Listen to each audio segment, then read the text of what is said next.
ماوەی 32 ساڵە دەسەڵاتدارانی هەرێمی کوردستان بەڵێنی چارەسەرکردنی کێشەی کارەبا دەدەن.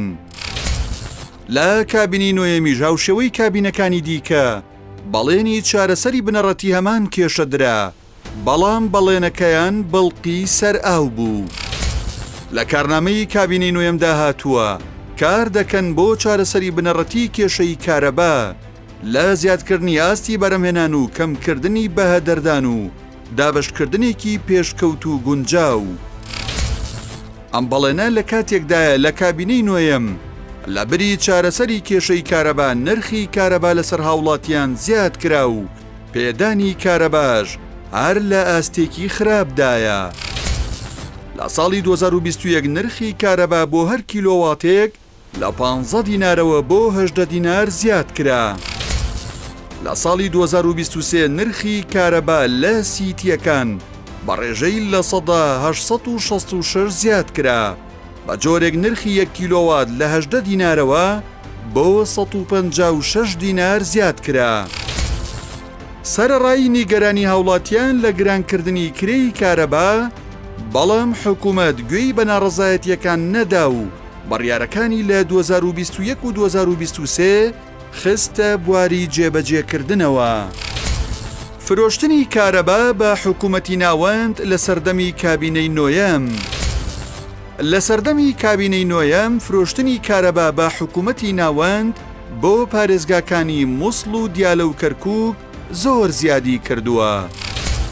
لە سەرەتای ساڵی 2020 ڕۆژانە 286 مێگاوات کارەبا بە حکوومەتی ناوەند دەفرۆشرا، بەڵام ئێستا ڕۆژانە زیاتر لە 1400 مێگاوات کارەبا لە هەرێمەوە بە حکوومەتی ناوەند دەفرۆشرێت.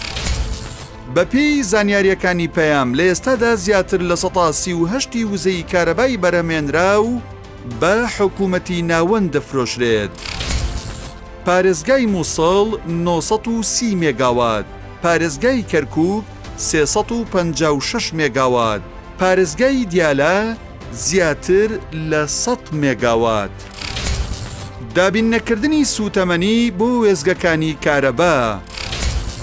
ژێرخانی کارەبا لە هەرێمی کوردستان توانای بەرهەمێنانی زیاتر لە 7000 مێگاواتی هەیە، بەڵام لە ئێستادا کەمتر لە 4000 مێگاوات بەرهەم دەهێنرێت. لە کاتێکدا ڕێژەی خواز لەسەر کارەبا لە وەرزی هاوین بۆ 6000 مێگاوات بەرز دەبێتەوە. بەپێی زانیاریەکان زیاتر لە دەیەکەی غازی بەهۆی دابین نەکردنی سوتەمەنی کار ناکەن کە توانای بەرهەمێنانی زیاتر لە 2000 مێگاوات کارەبایان هەیە. بەو پێش لە کاتی دابینکردنی سوتەمەنی پێویست دەتوانرێت کارەبای 24 کاتژمێری دابین بکرێت. پشکی کارەبای پارێزگاکان لە سەردەمی کابینەی نوێم.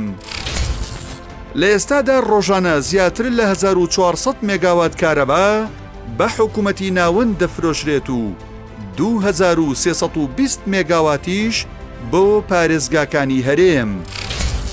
پارێزگای هەولێر لە 142 واتە 1000 مێگاوات، پارێزگای دهۆک لە 124 واتە 500 مێگاوات، پارێزگای سلێمانی و هەڵەبجە لە 133 واتە 770 مێگاوات،